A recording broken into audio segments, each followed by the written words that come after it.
All right, everyone, you're welcome back again to my YouTube channel. Here we discuss topics of music theory. So basically, we discuss different areas of music theory, ranging from harmony, rhythm, melody, chords, scale, time signature, key signature. So we discuss them here. If you go back into this channel, check my previous videos, you'll see that I have done several videos on these topics. So whether you are a beginner or you are advanced in music study, my videos cater for your needs. So it's good to have you here to watch my video and to engage my contents.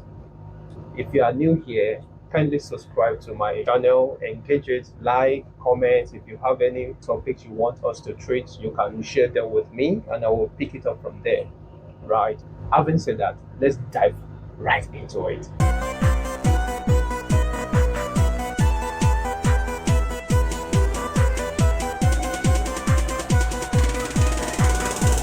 Okay, in our previous video, we talk about chords, especially the inversion of the simple chords and the extended chords. We talk about how to use figure base, how to use the Roman numeral to represent all these chords.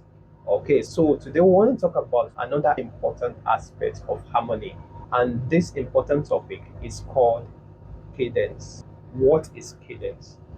How is cadence being used? What is the concept behind cadence in music? So we're going to answer all these questions and many more in this video. Now let's continue. All right, so in this video, we'll be learning to explain what cadence is. We are going to describe the different kinds of cadence, right?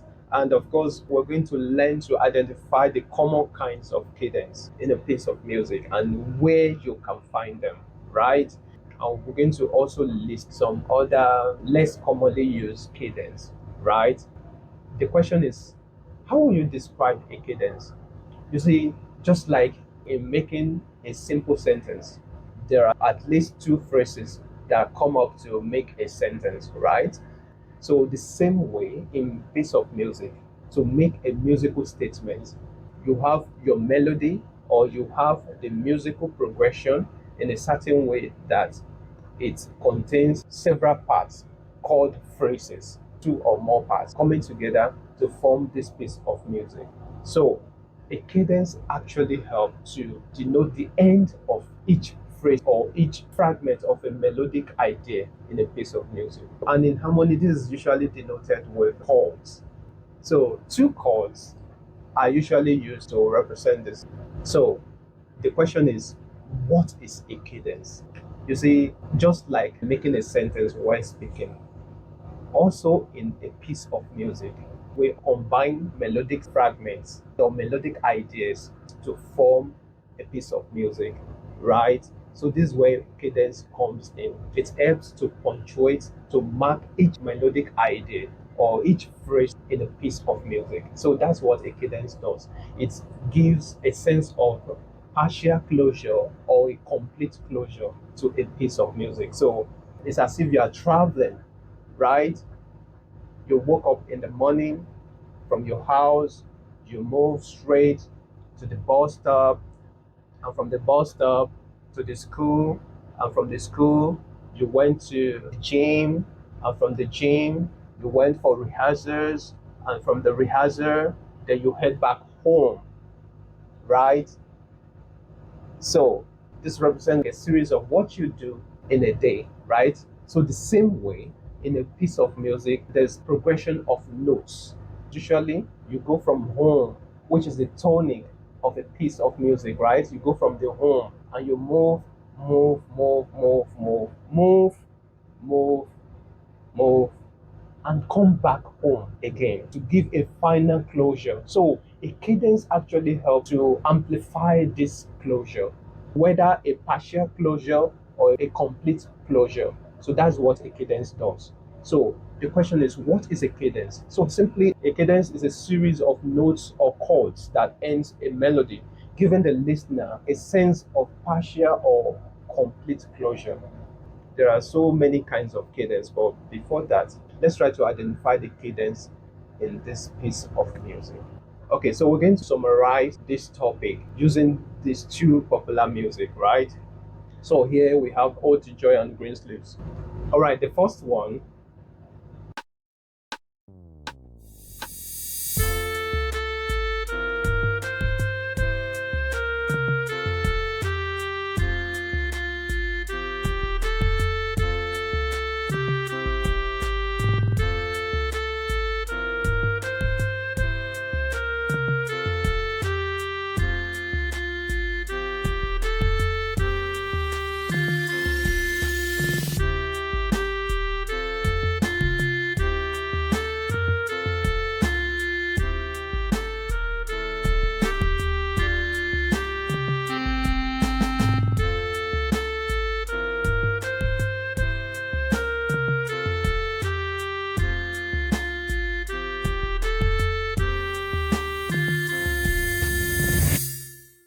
As the notes of the music move, there are points in the music where we have a sense of brief pause or a sense of partial close to the music.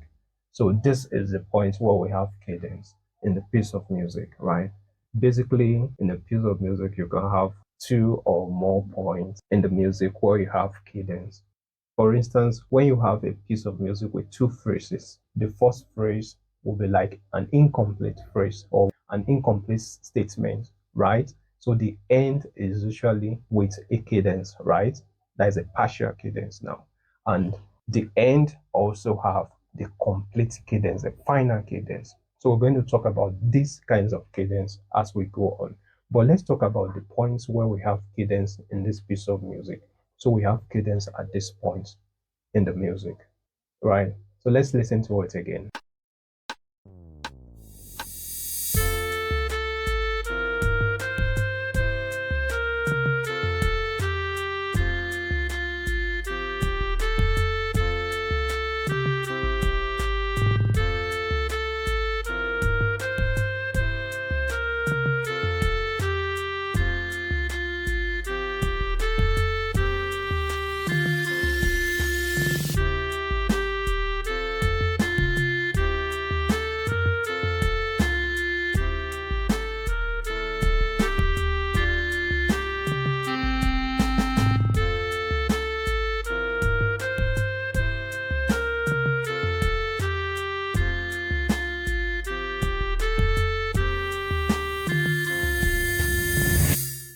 All right. So those are the points where you can have cadence in that piece of music, right? Let's go to the second one. Okay, we have the second one here, Green Slave, as arranged by my humble self.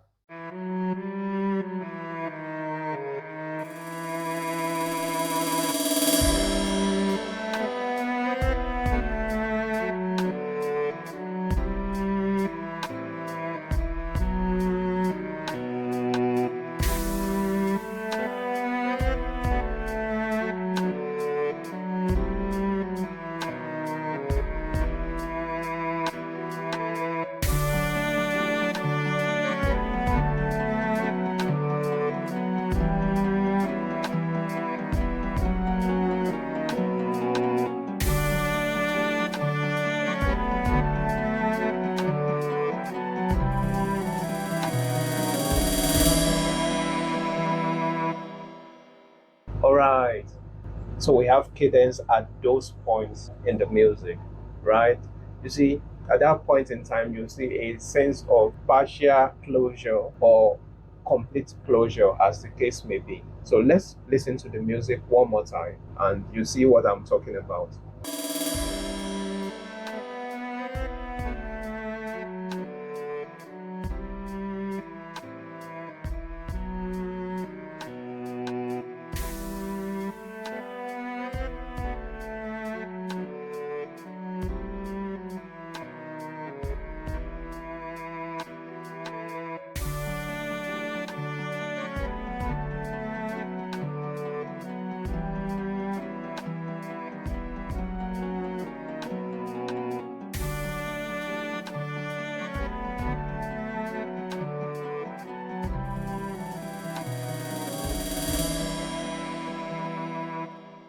All right.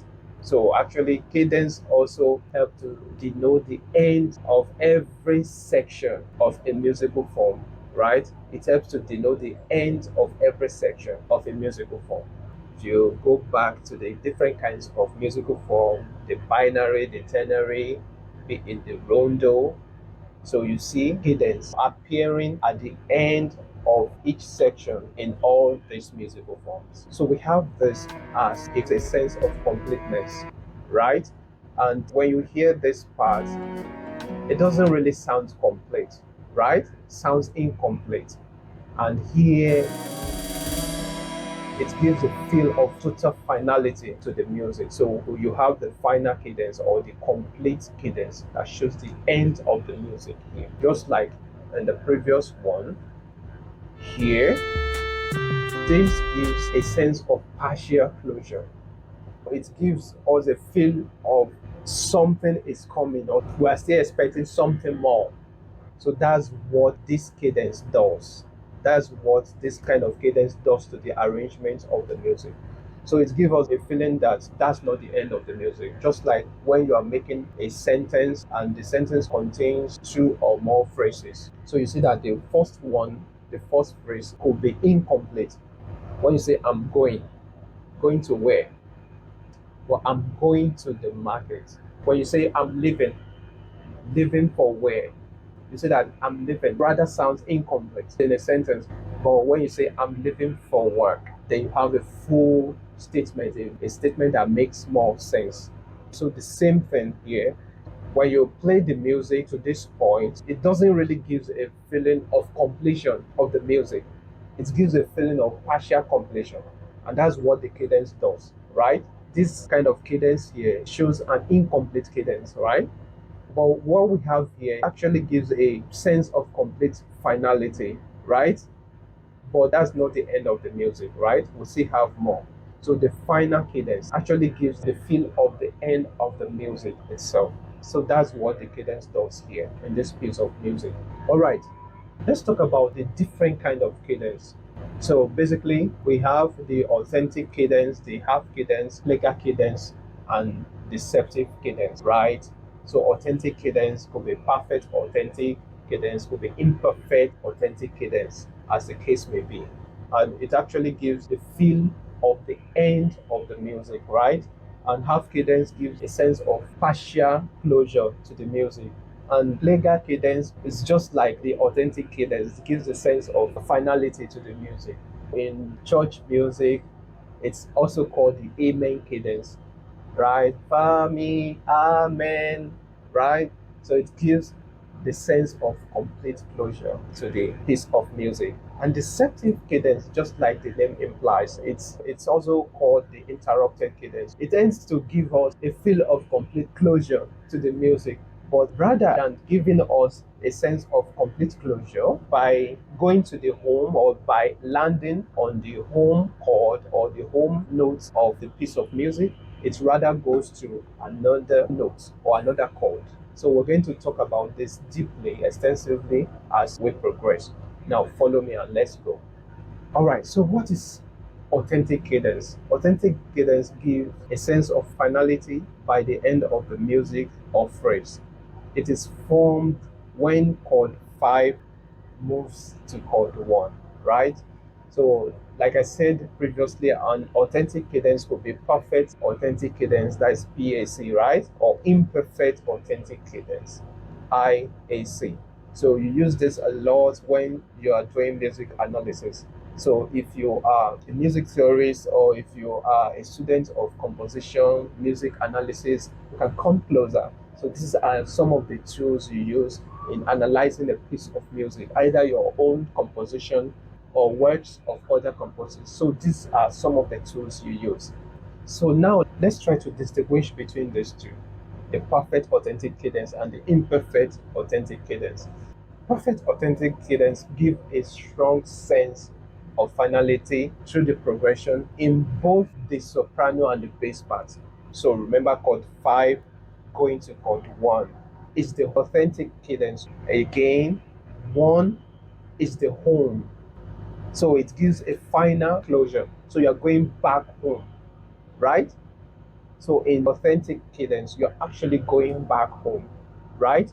So it now depends on the note combination you have in the chord that make up the cadence.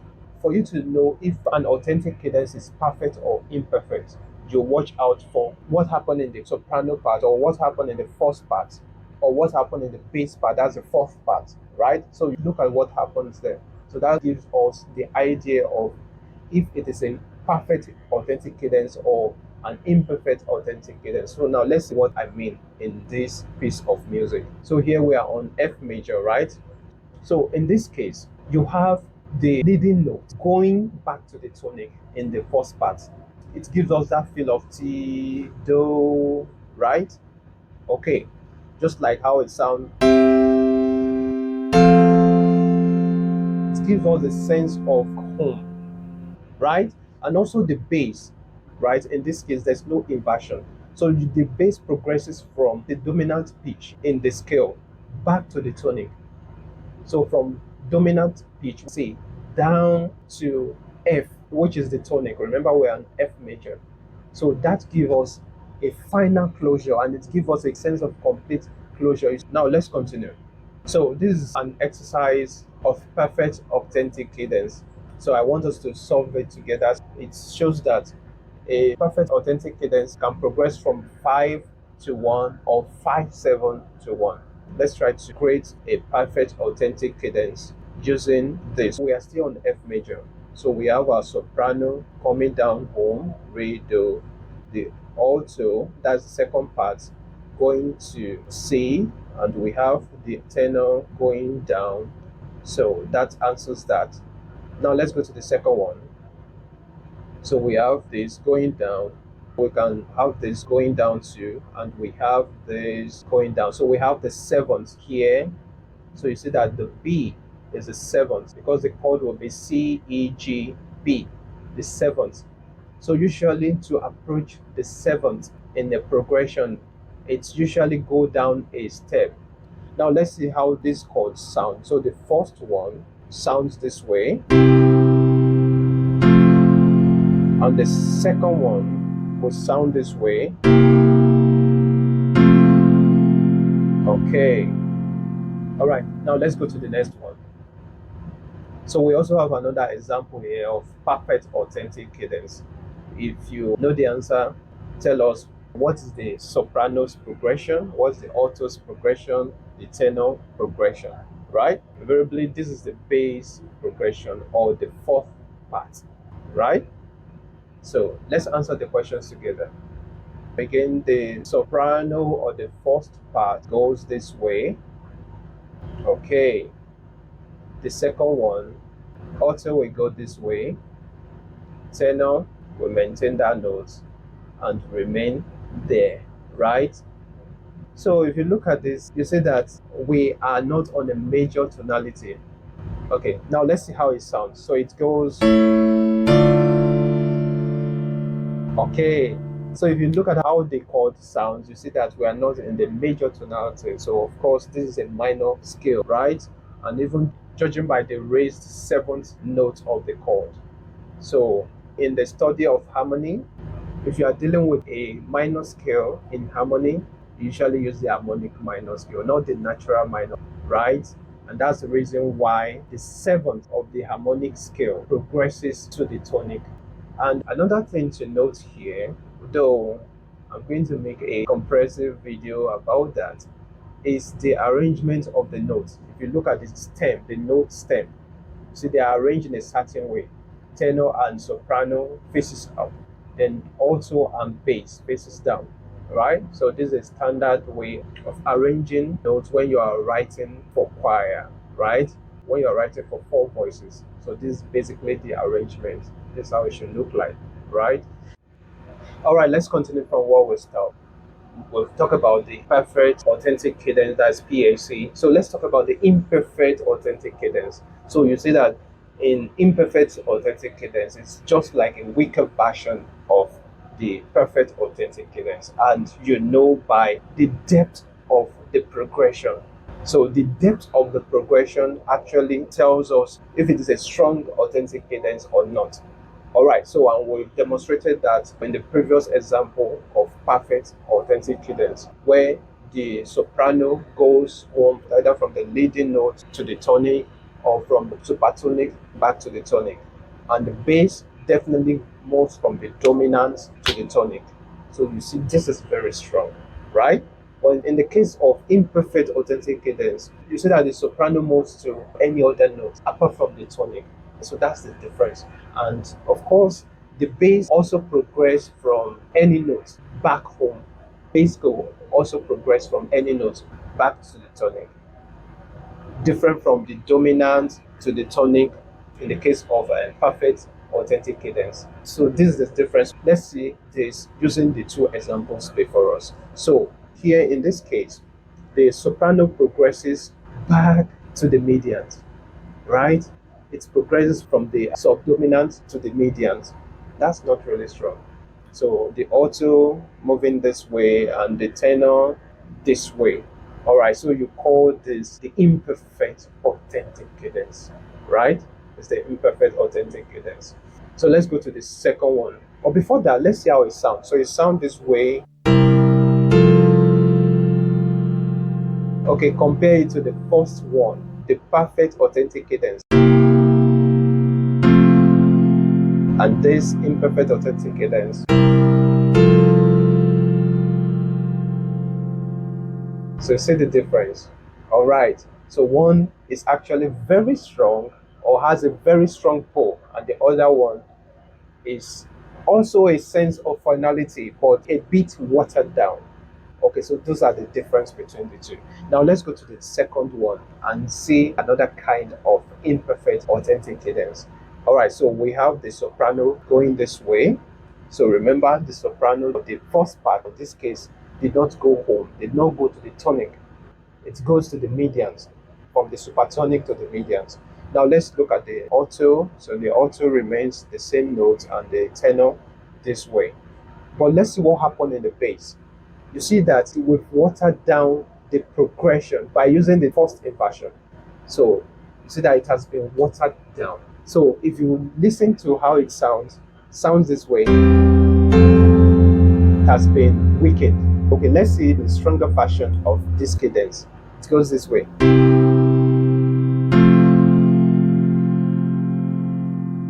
An imperfect authentic cadence will go this way. But the perfect authentic cadence that has a strong pull will sound this way. Alright, you see the difference between the two? Alright, they don't quite sound the same, right? Okay, now let's continue. Let's go to the next one. Now, we want to also talk about other kind of imperfect authentic cadence. Before now, I've been telling you that authentic cadence usually progress from 5 to 1. But we have an exception.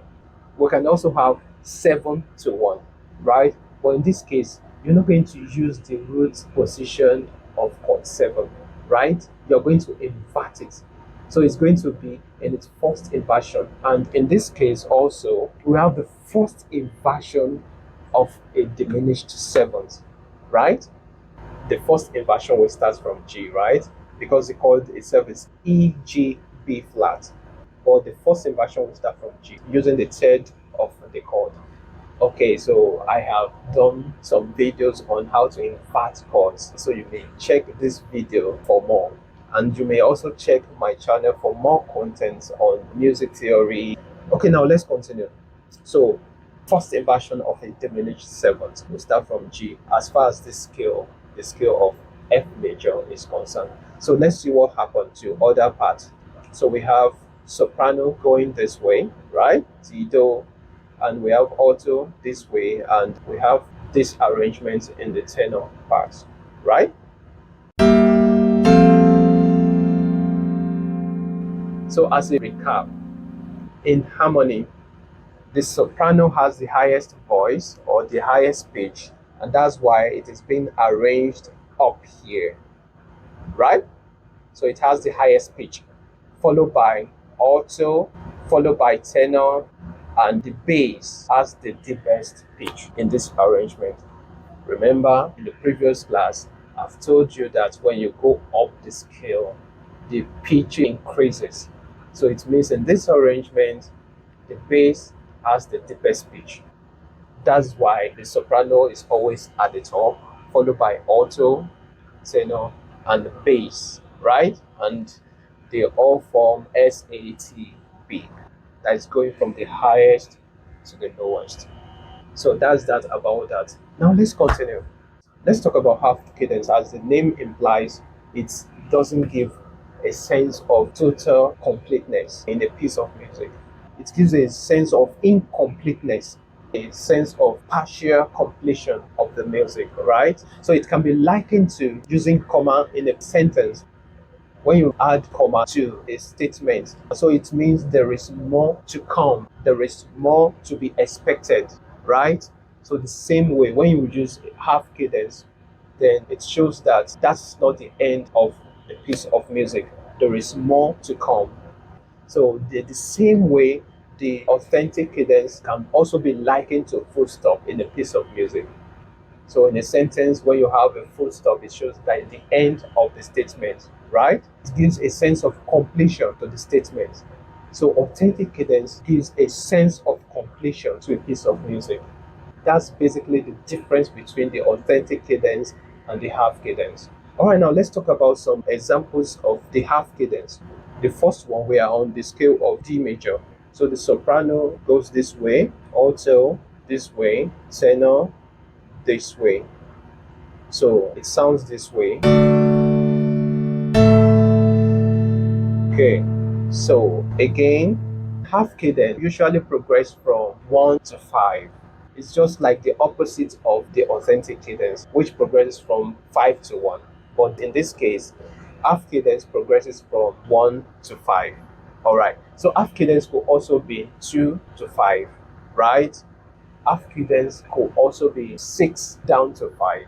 But in these examples before us, we have half cadence as 1 to 5, right? So let's see how it sounds. So it sounds this way, chord 1, then 5. All right.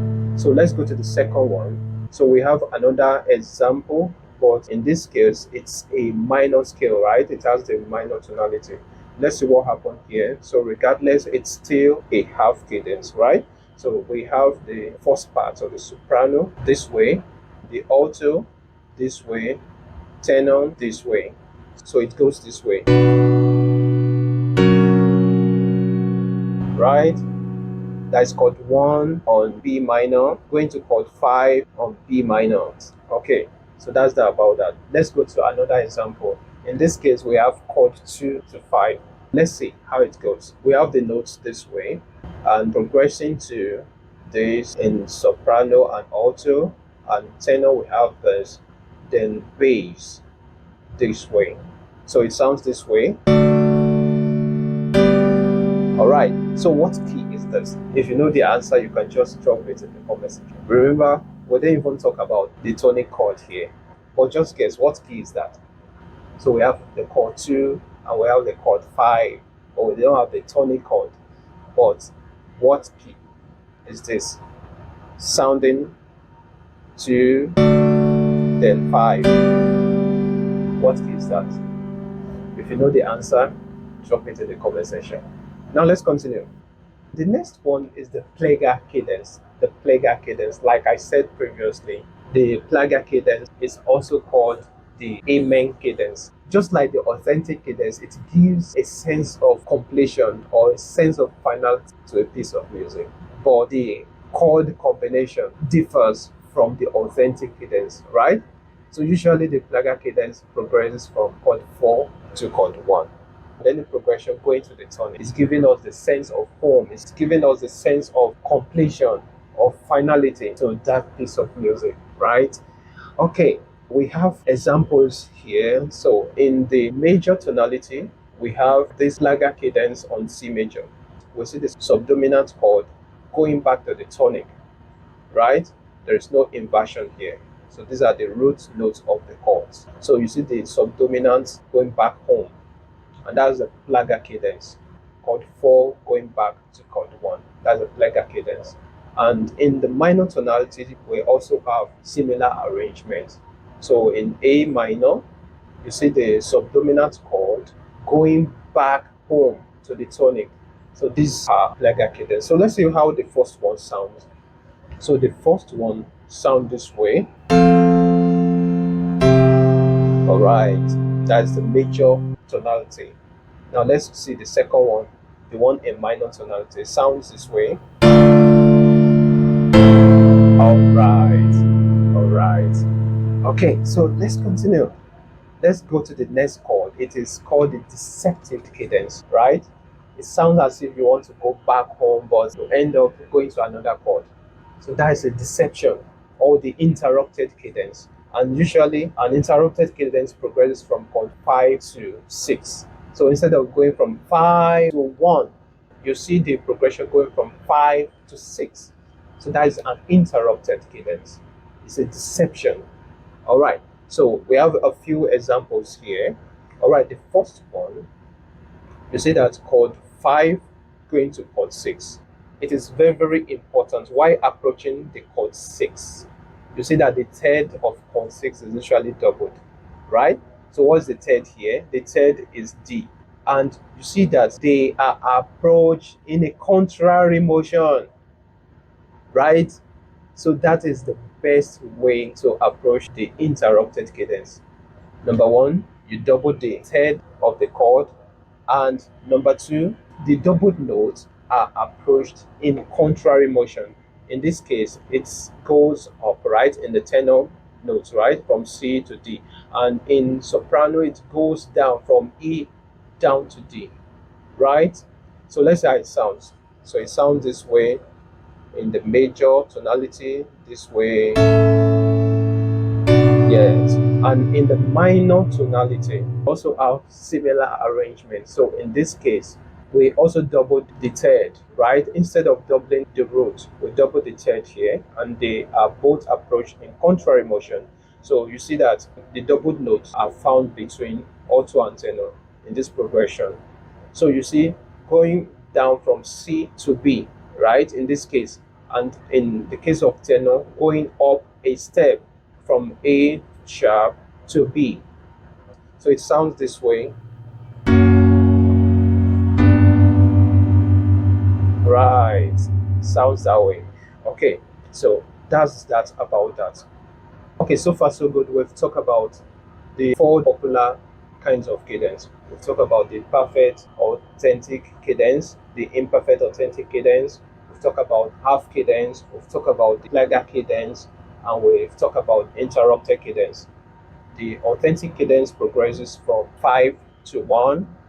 Half cadence progresses from 1 to 5, or 2 to 5, or 6 back to 5, right? The Plagal cadence progresses from 4 to 1, and the interrupted cadence, or the deceptive cadence, progresses from 5 to 6. Right. Now let's talk about other kinds of cadence we have. All right, so we have the Phrygian cadence. The Phrygian cadence is also a kind of half cadence, but the progression goes from the first inversion of chord 4 to 5. And another thing to note is that in Phrygian cadence, it's usually used in the minor tonality, right? So you have this arrangement in a Phrygian cadence, and it goes this way. So it progresses from the first inversion of chord 4 to 5. All right, everyone, aside the Phrygian cadence, we also have a Ladinic cadence, right? If you are watching me this far and you are yet to subscribe to this channel, kindly click that subscribe button so that you can enjoy more content, the discussion of theory of music, right? So whether you are preparing for ABRSM exams in any grade or Trinity exam, so this is your best stop for quality tutorials that will help you preparing for these exams. Thank you as you subscribe and like my videos. All right, now let's go to the next one. We have some tasks here. As usual, if you know the answer, write them in the comment section. So you can answer the question by telling us the progression in the soprano, the progression in the alto, and the progression in the tenor, right? So, and of course, we already have the bass progression there and the chord to be used. So the question says, supply the harmony to the following and name the derivable cadence. And of course, the very first one, chord 5 to 4. What kind of cadence is that? We're on G major. And the next one, chord 5 to 1. What kind of cadence is that? So we are to supply the harmony to the soprano, alto, and tenor. And at the end of the day, we are to name the kind of cadence we can derive from them, right? So 5 to 4 to the second. So we have chord 5 to the first inversion of chord 4. So it's an unusual cadence, right? But we have a cadence like that. So what are the notes? Now let's try to answer them together. So our soprano note, or the first part, goes this way. Alto we go this way. Tenor this way. All right. So it sounds this way. Okay, so this is a rare version of a deceptive cadence, right? Okay, now let's go to the next one. So we have this. In the soprano, we have alto going this way, then tenor this way. So it sounds from 5 on G major to 1. Right. So that is a perfect, authentic cadence, right? Not just perfect cadence, but perfect, authentic cadence because of the progression. The bass progresses from the dominant back to the tonic, and the soprano progresses from the leading note back home to the tonic, right? So that's a perfect, authentic cadence. Now let's go to the second task. So supply the harmony to this. So we have this exercise in B flat. We have to supply the SAT, the soprano, alto, and tenor. And again, we are also to say the kind of cadence they are. So we have the first inversion of a diminished seventh chord here in the first one, going back home to chord 1 to the tonic. So the soprano goes this way, alto this way, tenor this way. So this is called the imperfect authentic cadence, right? Due to the progression in the bass. And of course, it sounds this way.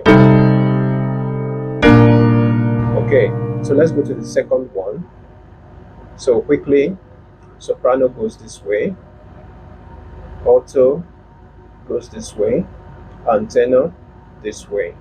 So it sounds from 4 to 5. So that's definitely half cadence, right?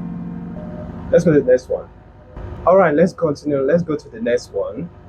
In this case, we are to supply the harmony. We are to supply all the parts, the S, A, T, and B. That's the soprano, alto, tenor, and the bass, right? So we're to supply everything. And of course, in exercises like this, since the Roman numeral representation of the chords are given, so we already know what the bass is, right? So in the first case, the first thing you just need to do is to identify the key of the piece of music. And of course, the first one is on E flat, right? So E flat, so the chord 2 of E flat, right? And that's F, right? It starts with F. So F is going to be our bass note, right? And in this case, B flat is going to be our bass note here, right? So that's what it means. So from F to B flat. So we have F for the bass. Since we are talking about chord 2 on E flat major, the first chord will start from E flat. So the second chord, that's chord 2, will start on F. So we're looking at F, A flat, and C, right? So that's our chord here. And for the chord 5, we are looking at B flat. So let's see the other parts. So soprano goes this way, alto goes this way, then tenor goes this way, right? So that's our chord there. Progressing from chord 2 on E flat major to chord 5, the dominant chord on E flat major, which is B flat, D, and F, right? And in this case, we have chord 2 as F, A flat, and C. Okay, so there's one aspect I've not been talking about here. Of course, we have a 3-note chord here, and we didn't really talk about the notes to be doubled, because to complete the 4 parts, you need an extra note. You need to double one of the notes, right? In harmony, when you are using a 3-note chord, you need to double a note from the 3 notes that make up the chord, right? So usually in harmony, the best note to double in any chord is the root, especially if the chord is a primary chord, chord 1, chord 4, chord 5. So usually the best note to be doubled is the root. Of course, you can also double the 5th, or you can triple the root, and in so doing, you omit the 5th, right? But it's not usually good to omit the 3rd of a chord. So we're going to talk about some of the rules of writing harmonies in our next class, definitely. Okay, now let's go to the next one. So we have this on C minor, right? That's the relative minor of E flat major. We have the first inversion of chord 4 of C minor, right? So we're talking about F, and of course, since it's the first inversion, we're looking at A flat. This is A flat, and chord 5 on C minor is G, right? And it's in root position, not inverted, so G. So let's see what happened to soprano going this way, alto moving 2 steps down, and tenor going this way, right? Of course, since we are using the harmonic minor, so we have to raise the 5th, right? And this is called the Phrygian half cadence, or the Phrygian cadence. All right, so and it sounds this way. And the previous one, the half cadence, that is from chord 2 to 5 on E flat major, sound this way. Okay, so that's that about that. Our next topic will be all about the rules for writing harmony. All right, we've come to the end of this section. Thank you for watching so far. If you want a personalized music theory lesson, perhaps preparing for APRSM or Trinity exam, you can reach out to me and I will pick it up from there. So if you are yet to subscribe to my channel, just click the subscribe button there. Yeah, just click the subscribe button and I'll be so happy to have you around. All right, thank you, and I will see you in the next one.